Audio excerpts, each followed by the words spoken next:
Raptors forward Scottie Barnes is getting treated like a franchise player and is about to get paid like a franchise player, but is he good enough to actually be one? Let's get into it.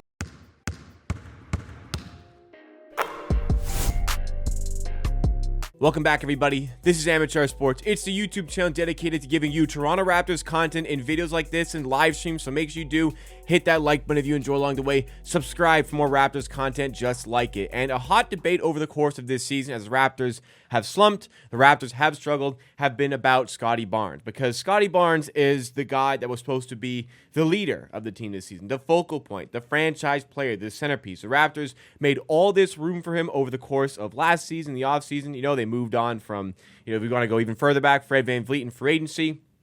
They moved on from Pascal Siakam mid-season, and they also traded OG Anunoby a little bit before that. It was very clear Scottie Barnes was the guy for the Raptors, but this season, people have questioned if that was the right decision for the team to make. So let's kind of go through the differences of Scottie Barnes' game this season versus last season, if there should be faith that he can still be the franchise player for this team. So last season, Scottie Barnes was fantastic. It was his age 22 season. He made his first ever All-Star appearance, and he absolutely lit up the league in the first half of the season in particular. But what was strange about him playing so well and becoming an All-Star is that he was doing this mostly still playing alongside Pascal Siakam, who was there and seemingly would have been the focal point of the team. And the question at the time was, well, what's the point of having Pascal Siakam if Scottie Barnes is just going to be your best player?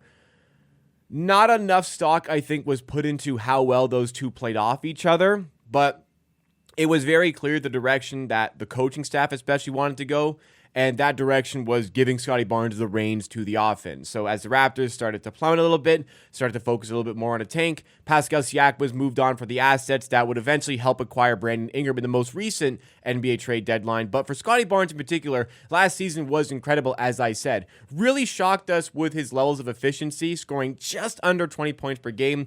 Got to 8.2 rebounds, 6.1 assists, 47.5% shooting from the field, but the most impressive part was the fact that all of a sudden it was like, wow, Scottie Barnes is going to become like a pretty efficient shooter from three in the NBA. 34.1%, isn't anything crazy, but for Scottie Barnes, it kind of was, and it led to a true shooting percentage of 56.6. Yeah, altogether, 22-year-old All-Star. There was a lot to bank on for him to be the guy for the team. And the offseason, that was all the buzz. Fans wanted the Raptors to make Scottie Barnes the main guy for this team. Well, they did just that. And we came into this season, and the Raptors, understandably, they were on the outside of the playoff picture looking in. If things had gone really well, they would sneak in. But it felt like at the start of the season, this was going to be about a 30-win team based on where we are at the moment. That's a fair estimate. They're right around being a 30-win team at this point in the year at the time of recording. But it hasn't really felt like Scottie Barnes has kicked on in this bigger role. Before the season went, I thought that, this was going to be Barnes not taking a crazy leap, but showcasing that he can be that guy as the number one option. I thought he'd go up to nearly 21 points per game. This is something I made preseason, by the way. 7.7 rebounds, 6.7 assists with a field goal percentage. My thought process was that the three-point percentage just could not really stay the same, but maybe a slight drop would be fine. And hey, 33.4 would have been acceptable to me. But I thought his two-point percentage and his finishing at the rim was really going to improve and would get him up to a field percentage of 49.1. But as the season has gone on, this hasn't quite materialized. It's not as if Scottie Barnes has played poorly, but the efficiency just has not been there this season. He's at 19.6 points per game, about 1.2 less than I predicted. Slightly under what he was last season, not much of a difference, but his rebounds are at 7.8, assists are at 5.9, and his field goal percentage, this is where we've had some issues this season. His field goal percentage has dropped to under 45%. His three-point percentage, under 27%, down at 26.8%. Which leads to a true shooting percentage. This is a pretty ugly stat at 52.9. Yeah, 55% on a true shooting percentage. By the way, true shooting percentage measures efficiency across three-point shooting, two-point shooting, and free throws. So it measures three-pointers as more beneficial to that percentage rather than two-pointers because three are worth more than two. And it also measures free throw efficiency because your efficiency and ability to get to the line is something that is very valuable as a player. So all of this is encapsulated into the true shooting percentage, which is at 52.9. A true shooting percentage of like 55 is also like not very good. So the fact that he's quite a lot below that is a little bit alarming. So where have the problems really lied for the player this season? A lot of it can be attributed to his three-point percentage. Like the Raptors, especially in the mid-season, were just letting him fly. Like he was absolutely launching from three. Not saying it was a bad maneuver for the Raptors to do that, but for a period this year, Scottie Barnes was really upping his three-point shooting. Like he was taking 6, 7, 8 three-point attempts per game. And when Darko Rajakovic, Raptors head coach, was asked if he was happy with Barnes taking all these shots, he said he wasn't happy because he wanted him to take more.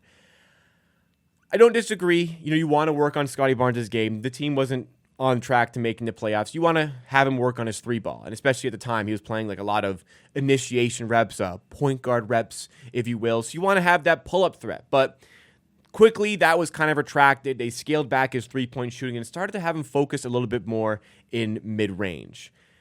That's something I didn't really like. I didn't think that was good for his game. What I really wanted to work on was getting to the rim more often, getting those highly efficient shots. But as the focal point, you take on a new load of the offense. All of a sudden, the defense is worried about you. The defense is worried about stopping you. The scouting report is about you. There's not a lot of other distractions, especially on a team like the Raptors, who have not been fantastic on offense this season, have not been a very good team this season. They are zeroed in on stopping Scottie Barnes. And granted, some of the overall numbers, like per game numbers this season, will drop a little bit because minutes have been dropping as the season has gone on. But in the end, the efficiency is a bit of a concern because he's finding it difficult to get to the rim right now.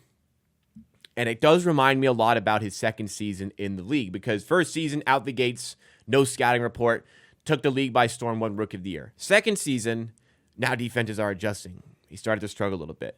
Third season, he made those adjustments. He got a lot better. Now defenses are adjusting again. If we look at his true shooting percentages actually over the 4 years of his NBA career so far, it kind of highlights the point I'm making. First season, he was about 55.2% true shooting, which is fine for a rookie.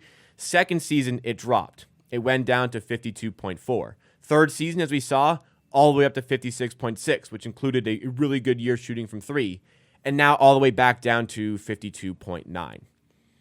So can Scottie Barnes be the focal point? Can Scottie Barnes be a franchise player? Well, I think people are taking this situation a little bit too far because people are really moving past this idea that Barnes can be the centerpiece. And it's like, well, if they believe Barnes could be the centerpiece, they wouldn't have gone out and acquired Brandon Ingram. Well, I don't really necessarily agree with that. I think Scottie Barnes can be the centerpiece for the team, but I think at this present point, at 23 years old, there are still some certain limitations to what he can do offensively. He's not a very dynamic jump shooter and not a very dynamic mid-range scorer. He's got to get his stuff at the rim, but he's finding it a little bit more difficult to do that with all of the defensive attention pretty much on him. Where we can see that alleviated is when Brandon Ingram comes into the fray. And it's exactly what we saw as well, as I said, when Pascal Siakam was on the team, because people kept on complaining and complaining. Oh my God, you cannot play Barnes and Siakam together. It doesn't make sense. Like if you watch the games, if you actually watch the games, they played off each other so well. They understood each other's games so well, and they had a very good relationship, seemingly on and off the floor. They complemented each other. They made it easier for each other on the floor. And we see that with the level of play that we had from Scottie Barnes last year. After the trade deadline, after the All-Star break, once Siakam wasn't there anymore, Barnes' numbers took a bit of a hit last season because Barnes' game is built on being good at a lot of things, very good at a lot of things, playmaking, scoring, defending, passing. Like there's a lot of different tools that Scottie Barnes has in his bag. He's exceptionally good at cutting, getting to the rim. How can he do that? Well, maybe if double teams are getting sent to Pascal Siakam, now somebody's open making a cut to the rim. Can we see these sorts of things implemented next season when Brandon Ingram comes into the team? I think so. I think Brandon Ingram is going to help the Raptors, and I think he is going to help Scottie Barnes quite a bit. But does that answer the question? Can Scottie Barnes be this franchise player?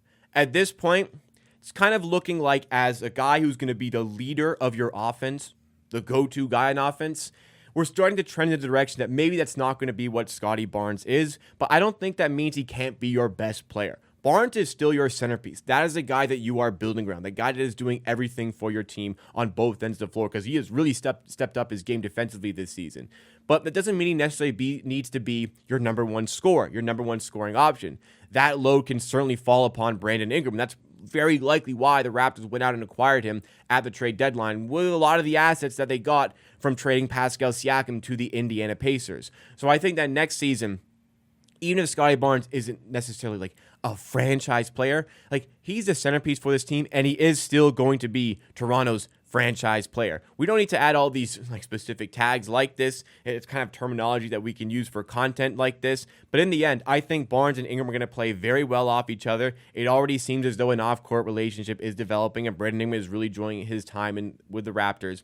And just having that defensive pressure alleviated from Scottie Barnes, I believe, is going to do a lot of good for his game. And if it's doing a lot of good for Scottie Barnes' game, we see, and we get flashed of it even this season, how special of a talent he can be. The difference is for next season, let's not focus on the mid-range shot. We've gone away from that, thankfully. Let's focus on getting him more touches at the rim. Let's focus on those cuts, and let's focus on getting that three-point percentage back up. Because for Scottie Barnes to be a really good player, 26.8% shooting from three, and I think even he would admit it, is unacceptable. It's got to be much better than that. We got to be getting above 30% on three for Barnes.